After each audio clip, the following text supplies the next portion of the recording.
It's hard to get my mind around the fact that another summer is drawing to a close all too fleetingly. Somehow, this summer seemed more eventful than others, with issues felt more acutely because of the painful divisions among us in our nation. Fissures along the fault line of our responsibility to others. Our failure in abiding by one of the chief tenets of Christianity, namely hospitality, let alone Jesus' emphasis on the need for radical hospitality, leaves us wondering about the depth of compassion we possibly manifest or do not manifest as a nation. Are we capable at all in reaching out to the proverbial other? This summer did not exactly enhance my confidence in strengthening the tenuous ties among us.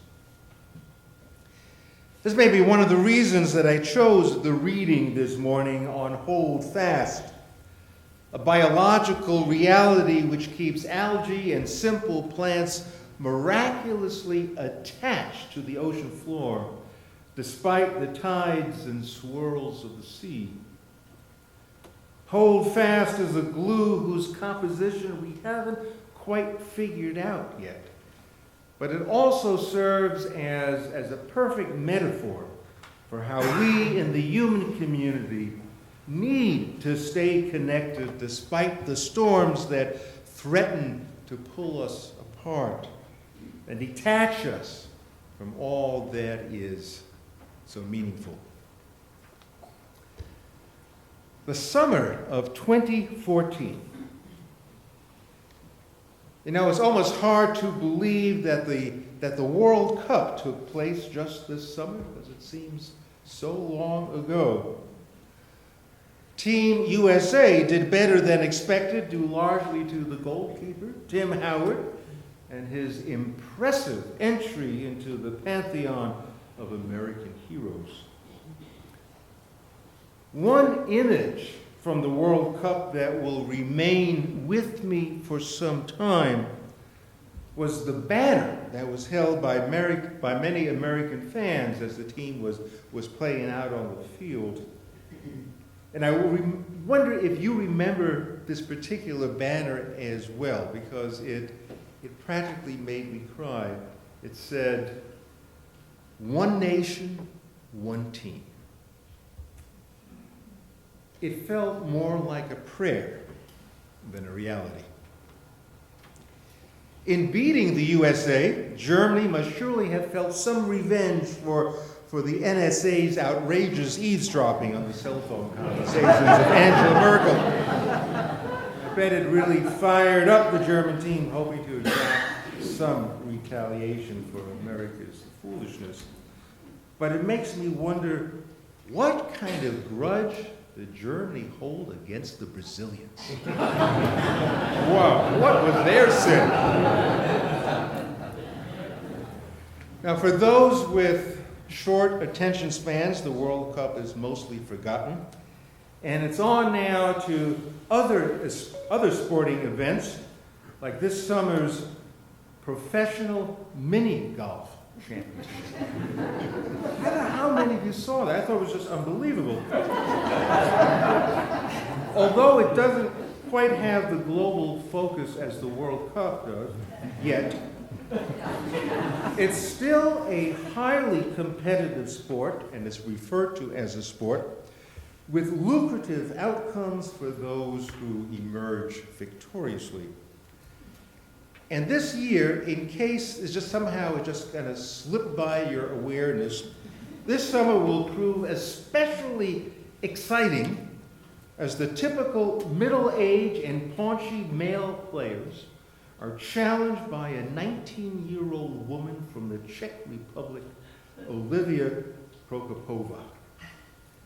Now, I had never dreamed that mini golf could be elevated to such a lofty status. I regret I didn't stay with it. If only.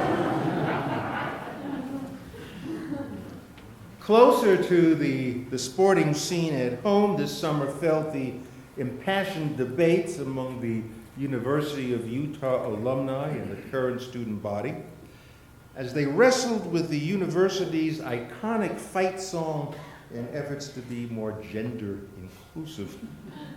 The song, Utah Man, has undergone some revisions. The line, our co-eds are the fairest, will be replaced with our students are the finest. The line, no other gang of college men, will be replaced with no rival band of college fairs. In fact, even the name of the whole song has been changed from Utah Man to Utah Fan. To me, this sounds like a bunch of Unitarians trying to change the words of old Christian hymns.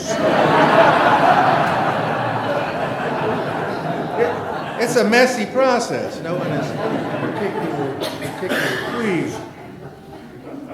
But what's so interesting is that both the university and the Unitarians reached the same conclusion after all their fine-tuning and editing. And it's sing whatever damn words you wish. I don't care. Just wash my hands.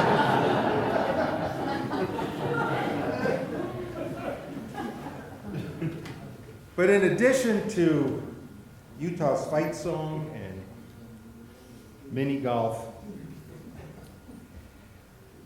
the summer pulsated with a deep animosity between tribes, nations, and races, from Gaza to ISIS to Ferguson, Missouri.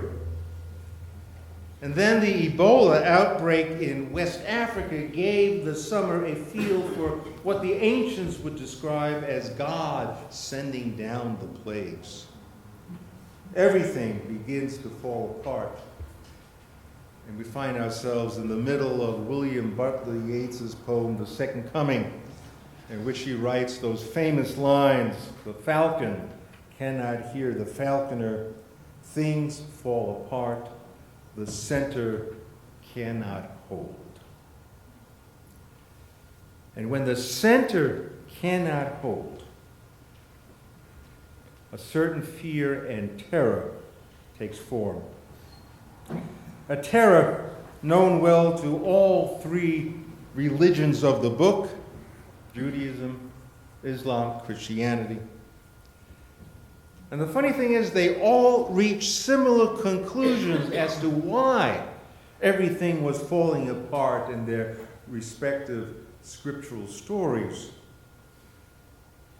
The human race was not holding up its share of working towards a better world. And thus divine punishment was unleashed to restore some semblance of balance.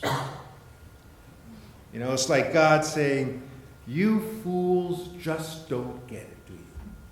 What am I going to have to do to you now? And then we human fools get to experience scary things, like the 10 plagues of Egypt. A humble reminder that humanity has offended a basic universal principle. Now, it's not easy talking about divine retribution today unless you're Pat Robertson or Rush Limbaugh. But I got to ask you, honestly, isn't there still some notion, faint however it may be, but a notion, even for us moderns, the idea that, when it comes down to it, we will always reap what we have sown. And perhaps karma is a better term. Or what Ralph Waldo Emerson called the law of compensation. Now, in his particular essay on compensation, he cites, with no specific scientific evidence, that which we hope to be true deep inside our souls. He says that life I'm talking about life writ large. Life insists on an ethical balance. Do you think that's true? Life insists on an ethical balance. Isn't that our bottom line? Still, when the center seemingly no longer holds in the Ukraine, Gaza, Iraq, all torn by incomprehensible strife and inhumanity this summer. And when the center no longer holds, we wonder, do we not, about this human capacity for inflicting grief, hardship, injustice, hatred. And so we pray that life will, at some point, deliver balance to an ethical system which has been so deeply violated. Now, Emerson argues, and we hope he is right, that things refuse to be mismanaged long. He says, every secret is told. Thank you, Edward Snowden. Every crime is punished. Well, if found guilty, Swallow and Shurtleff may need to figure that out. Every virtue rewarded, every wrong redressed. What we call retribution is the universal necessity by which the whole appears wherever there's just a part. When the center does not hold, we have learned this summer. Be it Ferguson, Missouri, or along the borders of Mexico, our inhumanity is only magnified when our response is militarization. Militarization. We display an unthinkable armed response at the poor in the neighborhoods across America. And we are armed to the hilt as thousands of young children try to cross our borders as they flee for their lives. This is not an immigration problem, but a refugee crisis. These children, mostly from Honduras, are not just trying to escape poverty, but violence. Violence spun by gangs, drug cartels, which actually push drugs on these kids from about the age of 6 on. Elementary schools there are patrolled by narcos.